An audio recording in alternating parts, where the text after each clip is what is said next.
Les origines. En 1784, un certain Sébastien Lenormand eut l'idée d'utiliser des sciures de bois pour réaliser des sculptures par moulage. En mélangeant des sciures extrêmement fines et différentes colles, il obtenait une pâte qu'il coulait ensuite dans des moules. Un peu plus tard, sous l'Empire, deux inventeurs, Bosc et Cadet de Gassicourt, substituèrent au colle un mélange gélatineux qui donna de bons résultats. Pour lors, les sculptures obtenues viennent en complément de décors de cadres ou de meubles. Divers brevets furent pris au cours du XIXe siècle autour du procédé.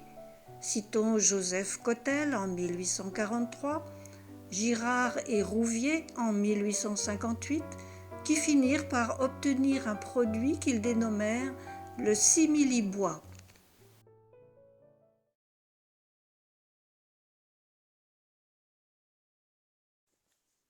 Ce n'est qu'en 1855 que François-Charles Lepage, François Hudalt Laurent-Alrich et François Pie ont l'idée de réaliser des objets moulés avec de la sciure de bois et de l'albumine du sang. Le 3 octobre, ils deviennent titulaires pour 15 ans d'un brevet pour la fabrication d'articles et objets en bois durci. Notre attention, assure les déclarants, consiste à obtenir par agglomération, agglutination, pression, moulage à chaud et refroidissement un nouveau produit composé de sciure de bois et d'albumine auquel nous donnons la dénomination de bois durci. Par ce procédé, l'on pouvait fabriquer pipes, dominos, échecs, socles de pendule, décorations d'ameublement, dos de brosse, peignes, manches de couverts et objets de coutellerie, couverture de papeterie, couverture à papier reliure, broches, épingles, bijoux, vases, sébiles.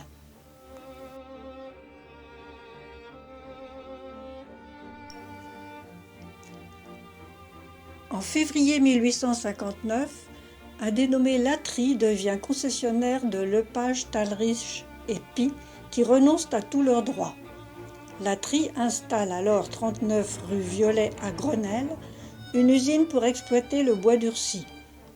Jusqu'en 1870, Latry sera le seul fabricant de bois durci sur la place de Paris et augmentera significativement la liste des objets produits.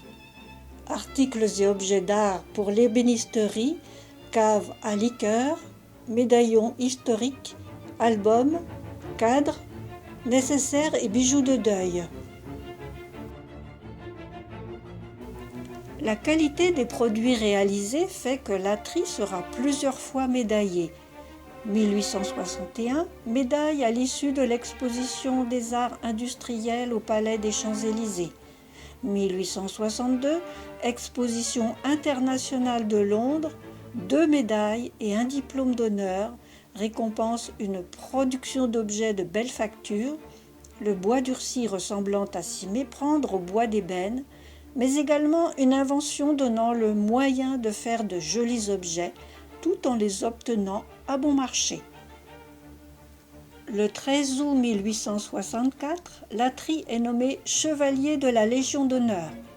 Présent à l'exposition internationale de Paris en 1867, il est mis hors concours et adjoint aux travaux du jury. Il poursuivra son activité jusqu'en 1895. Toutefois, après la guerre de 1870, le brevet Lepage, Talrich et Pie tombe dans le domaine public. En 1879, apparaît à Paris un certain chevalier qui assure pouvoir fournir grand assortiment de bijouterie pour deuil en bois durci, cartes, glaces, encriers.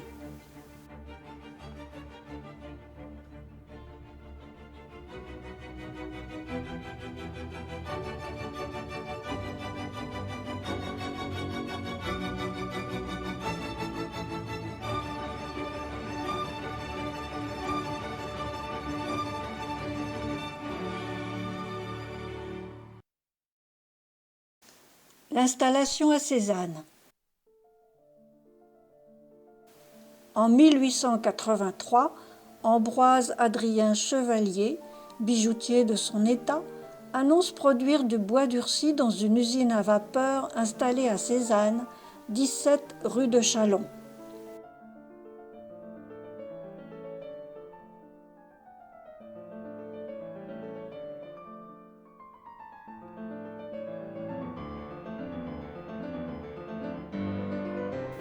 La création d'une usine à Cézanne s'explique par la présence sur place d'une ligne de chemin de fer, d'une usine à gaz, d'un abattoir. D'autre part, Marie-Augustine Sassot, avec qui Chevalier avait convolé le 19 novembre 1872, était la fille d'un aubergiste de la ville. Dès lors, les ateliers de la rue de Châlons vont connaître un grand développement. Des presses hydrauliques extrêmement puissantes sont installées, des étuves, des moyens de chauffage au gaz très performants et une alimentation en eau conséquente complètent les moyens techniques de l'usine. Les matières premières employées restaient le sang et les sciures fines de bois exotiques, du palissandre et du jacaranda, arbre originaire du Brésil.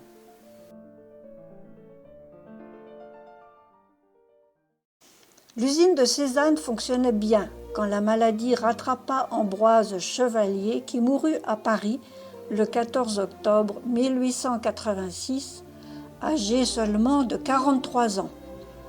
Sophie Clémence reprit alors la direction de l'affaire avec énergie et succès, rachetant des concurrents dès 1887. La même année, le 26 septembre, âgée de 35 ans, elle se remarie à Cézanne avec Eugenias Adolphe Arnoux, employé de banque. Adolphe Arnoux va se révéler un excellent gestionnaire. Il va agrandir les ateliers, modifier les équipements et donner à l'entreprise une dimension tout à fait remarquable. Par le fini de son travail et ses prix modérés, M. Arnoux est arrivé à mettre à la portée de tout le monde de véritables objets d'art.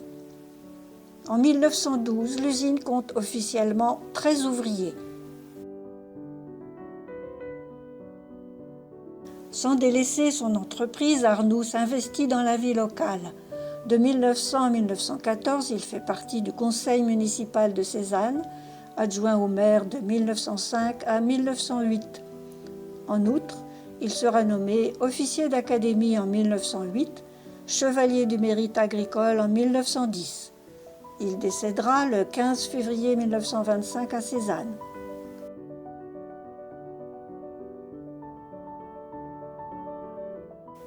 En 1914, Adolphe Arnoux cède la direction de l'entreprise à son neveu, L'Écorché. Ce dernier est porté disparu à la bataille de la Somme en 1916. En 1920, l'usine est vendue à la société Pierre et André Hunebelle. En 1921, Pierre Hunebelle cède ses droits à son frère André. En 1926, un incendie ravage l'usine. La production ne reprendra jamais. En 1928, André Hunebelle vend les bâtiments et se consacre désormais à l'art verrier.